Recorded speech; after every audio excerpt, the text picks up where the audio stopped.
안녕하세요. 8월 10일 주님과 아침을 새로 시작하는 시간입니다. 손문 목사입니다. 8월 10일 찬송가 287장으로 다 같이 1절을 부르겠습니다. 예수 앞에 나오며 제사함 받으며 주의 품에 안기어 편히 쉬리라. 우리 주만 믿으면 모두 구원 얻으며 영생 복락 멸류관 확실히 받겠네. 아멘. 8월 10일 오늘 이 아침에 우리에게 주신 하나님의 말씀은 사무엘하 17장 1절로 14절입니다.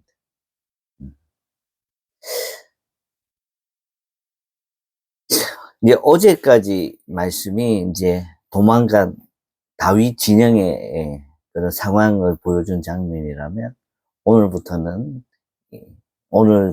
보여진 이 본문은요, 예루살렘 성 새로이 권력을 잡은 압살롬의 진영이 나옵니다. 거기에 시작이 누가 나오냐면 아히도벨이라는 사람부터 이 반역을 주도한 그런 인물입니다. 아히도벨이라는 사람부터 오늘 나타나는데, 오늘 이 반역 이야기 중 가장 결정적인 전환점을 보여주는 그런 본문입니다. 아히도벨이라는 사람이요, 기습 작전을 펼치려고 해요. 지금 다윗이 얼마나 지치고 힘들겠어요. 그것을 정확하게 간파하고 매우 빠르고 치명적인 군사작전을 압살롬에게 제안을 합니다. 오늘 밤 당장 정예병 12,000명을 이끌고 다윗을 추격하겠다고 합니다. 그래서 이 전열을 가다듬기 전에 기습을 하여 혼란을 주고 다윗 한 사람만 쳐 죽이겠다는 그런 계획이죠. 어떻게 보면 명분과 효율성은 이 다윗 한 명만 제거하면 남은 백성들은 자연스럽게 압살롬에게 돌아올 것이고 불필요한 내전을 막고 이 평화를 가져올 수 있다는 명분과 효율성은 맞습니다. 하지만 이 군사 작전은 이제 흠잡을 데는 없고 완벽하고 무서운 그런 계획이었습니다. 하지만 압살롬이 이대로 실행했다면 다윗은 그날 밤 목숨을 잃을 것인데, 압살롬과 장로들이요, 그 장로도 이 작전이 옳다고 여겼습니다. 근데 이제 이 앞에 그저께 다윗이 예루살렘 성에 심어난 스파이 복병이 있었어요. 누군지 아시겠어요? 후세라는 사람이요. 네. 이 압살롬이 아히도벨의 말을 좋게 여기면서도 이 무슨 이유에서인지 이 다윗의 친구였던 후세의 의견도 한번 들어보자고 얘기합니다. 여기에 이제 하나님의 간섭이, 하나님이 다윗을 살리려고 하는 그런 섭리가 있는 거죠. 이 부름을 받은 후세는요, 아히도벨의 완벽한 계획을 무너뜨리기 위해 고도의 심리전을 이렇게 펼칩니다. 후세는요, 이 다윗과 그의 부하들이 새끼를 빼앗긴 곰처럼 격분해 있는 베테랑이라는 것을 상기시. 지금 이 다윗이 눈에 보이는 게 뭐가 있겠어요? 뭐라도 지금 다 죽이고 싶은 상황이 아니겠어요? 설득시킵니다. 다윗이 지금 절대로 무방비로 있지 않을 것이고, 우리가 섣불리 기습했다가는 압살롬의 군대가 먼저 피해를 보고 오히려 반란군의 사기가 꺾일 것이라고 겁을 이렇게 줍니다. 그리고 또 후세가요, 압살롬의 이 허영심을 좀 자극을 합니다.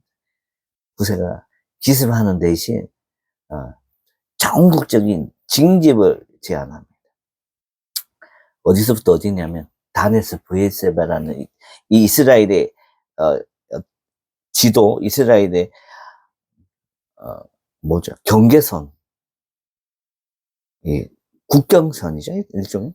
이 단에서 브에세바까지 엄청난 대군을 모은 뒤 압살롬이 친히 거기 가서 이끌고 나가서 압도적인 힘으로 다윗을 짓밟으라고 조언을 합니다. 심지어 다윗이 성에 숨으면 밧줄로 성을 통째로 강에 끌어다가 버리자는 과장된 그런 표현까지 합니다. 왜 그러겠어요? 후세는요, 다윗이 전열을 정비해 줄 수 있도록 시간을 끌게 한 겁니다. 시간. 보세요. 전국에 있는 군사들을 모으려고 하면 그 넓은 땅에 군사들 모으려고 하면 군대를 모으는 데는 이렇게 시간이 들잖아요. 다윗이 요단강을 건너 안전한 곳에 대피하고 전열을 정비할 시간을 준 게 뭐냐면 단에서 브에세바까지의 군대를 모은 거예요. 여기에 또 하나님의 역사를 주관하시는 하나님을 또 볼 수 있습니다. 이 14절에 보면 이 소름 돋는 반전이 있어요. 이 객관적으로 볼 때 전력면에서 아히도벨의 작전이 훨씬 현실적이고 뛰어났음에도 불구하고 압살롬과 이스라엘 사람들은 허풍에 가까운 후세의 말을 듣는단 말이에요.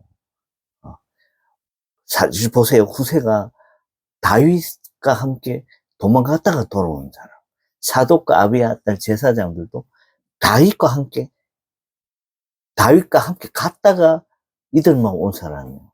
의심을 해봤어야 되죠. 지금 14절 말씀 뭐라고 되어 있냐면 압살롬과 온 이스라엘 사람들이 이르되 아렉 사람 후세의 계략은 아히도벨의 계략보다 낫다 하니 이는 여호와께서 압살롬에게 화를 내리려 하사 아히도벨의 좋은 계략을 물리치라고 명령하셨습니다라 라고 이렇게 14절 말씀에 얘기합니다. 이 성경은요, 이 비합리적인 결정의 배후에 하나님의 개입이 있었다고 분명히 밝힙니다. 여호와께서 압살롬에게 화를 내리려 하사 아히도벨이 하자는 대로 했으면 지금 정말 다윗이 죽었을 수 있었어요. 이렇게 자기가 반란 내란을 일으킨 게 빨리 자리를 잡고 이스라엘의 3대 왕 압살롬이 될 수 있었다. 근데 하나님은 옳은 자를, 정의로운 자를 세우시는 거예요. 머리 좋고 지략이 밝고 계산이 밝은 사람을 쓰는 게 아니라 하나님은 미련하고 모자란 듯하나 옳은 자, 정의로운 자, 바른 자를 세워서 쓰십니다. 오늘 이 본문을 보시면 인간의 지혜가 아무리 뛰어나도 하나님의 뜻을 이길 수 없다는 걸 보여줘요. 아히도벨의 이 냉철한 분석. 지금 우리가 쳐들어가면 저들이 아직 전열이 정비가 안 되었기 때문에 우리가 12,000명 아니고 2,000명만 데려가도 저들 쉽게 이길 수 있을 겁니다. 저들이 지쳐있죠. 먹을 것도 없지. 치지도 못했는데. 우리 군사들 용맹한 군사들 데려가면 금방 쳐서 이길 수 있을 거라고 세운 그 아히도벨의 계략이 맞다니까요. 또 압살롬의 넘치는 야욕도 결국 하나님의 주권 아래 있었어요. 앞번에도 계속 얘기했지만 압살롬은 잘 기다리는 사람이에요. 시간을 기다릴 줄 알고 계획을 잘 세우는 사람. 분리할 때는 멀리 도망도 갈 줄 아는 그런 사람이었어요. 암논을 죽이고 나서 암논을 죽이고 나서 외할아버지 집으로 도망을 갔던 3년이나 도망갔던 사람. 그리고 자신을 데리고 온 요압을 만나주지 않지. 2년 동안 만나주지 않지. 요압의 보리밭에 불을 질러버리는 그런 야심차고 강력한 의지가 있는 그런 사람이에요. 이 압살롬도 아히도벨의 계략도 다 누구 밑에 있었다고? 하나님의 계획 밑에, 하나님의 주권 아래에 있었다는 거예요. 하나님은 구세의 입술과 이 압살롬의 교만함을 사용하셔서 아히도벨을 완벽한 모략을 무력화시키고 다윗을 구원했어요. 다윗을 지켜내셨어요. 보세요, 사랑하는 성도 여러분. 모든 것이 완벽하고 모든 것이 우세한 상황에서 그런 사람들이 매번 이기는 그런 세상이 아니에요. 오늘날의 세상은요, 하나님의 주권을 믿고 따르는 자들이 이기는 그런 세상이에요. 왜냐면 하나님 거기 개입하고 간섭하시고, 하나님이 나서면 아무리 뛰어나고, 아무리 훌륭해도 하나님은 아니에요. 하나님의 가장 우매함이 인간의 가장 지혜로움보다, 인간의 가장 지혜로움이 하나님의 우매함보다 못하다 했어요. 당연한 거 아니에요. 차원이 다르잖아요. 하나님하고 인간이 같은 차원이에요. 하나님은 창조주, 인간은 피조물. 어떻게 같을 수가 있어요? 하나님은 인도자, 인간은 인도받는 사람. 하나님은 모든 것의 주인, 만왕의 왕. 인간은 그냥 백성이지. 하나님은 영화롭게 하는 그런 피조물이죠. 그분 앞에 어떻게 인간이 잘났다고 교만 들면 내 계획이 맞고 내 생각이 맞고 내 작전이 훌륭하다며 그대로 실천해 나간다. 하나님을 이길 수 있습니까? 아니죠. 오늘 분명하게 하나님께서는 다윗을 구원시키고 다윗을 지켜나갔어요. 뭘로? 하나님의 주권으로. 하나님의 주권 안에 우리가 거하게 되고 하나님의 주권을 믿고 따라가면 불리한 상황도 우리가 유리한 상황으로 바뀔 수 있다.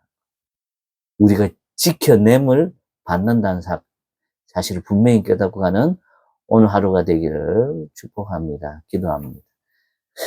사랑의 하나님, 다윗이 전열을 가다듬기 전에 피할 수 있었지만 아버지 하나님, 아히도벨의 계략과 압살롬의 야욕을 하나님의 주권이 이겨낼 수 있었습니다. 물론 후세의 그 입술을 통하여서 사용되었지만 하나님이 그 압살롬 진영에 있는 모든 사람들의 눈을 가리고 귀를 가리고 판단되어지는 것을 흐리게 하였던 것은 오직 하나님의 주권이었음을 이 시간 고백합니다.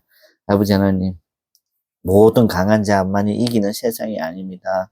모든 약한 자들이 패하는 세상이 아닙니다. 하나님, 이 세상은 하나님의 주권을 믿고 주권 아래 사는 사람들이 이겨나가는 그런 세상입니다. 이것을 잘 깨닫고 가는 우리 모두 되게 하여 주시옵소서. 예수님의 거룩하신 이름으로 기도드립니다. 아멘. 제가 중학교 때 일로 생각되는데 정말 싸움을 못하는 사람이 있었어요. 친구죠. 예. 맨날 얻어맞는 게 일상이었는데 어느 순간 방학 때 이제 운동을 좀 했어요. 야, 너 왜 갑자기 운동하게 됐어? 그러니까 하나님한테 물어봤대요. 하나님이 도저히 너 맞는 걸 내가 볼 수가 없어서 너한테 뭔가를 주기로 하는데 그게 격투기 운동이었대요. 그래서 한 달 열심히 배우고 와서 자기 일을 해코지 하지 않은 그 친구들 다 휘어잡았어요. 그렇게 안 됐으면 걔는 계속 왕따 당하고 계속 맞고 다닐 수밖에 없을 거예요. 기도했대요. 하나님 왜 내가 이 모양밖에 안 됩니까? 왜 난 맨날 맞아야 됩니까? 너가 힘이 없다고 하나님 얘기하시더라고요. 그래서 어떻게 할까요? 힘을 길러요. 운동을 하라고. 그래서 하나님이 허락하시고 하나님께서 하라는 거 그대로 하게 됐고 더 이상 다른 아이들에게 얻어맞는 그런 일이 없게 되었어요. 전적으로 이 친구는 하나님의 주권을 인정하고 하나님이 하라신 것에 대해서 자기 인생을 맡긴 거죠. 우리 인생도 그렇게 되기를 바랍니다. 내가 뭘 하는 인생이 아닌 하나님께 인도함 받는 그런 인생들이 다 되기를 다시 한번 축복합니다. 여호와 샬롬.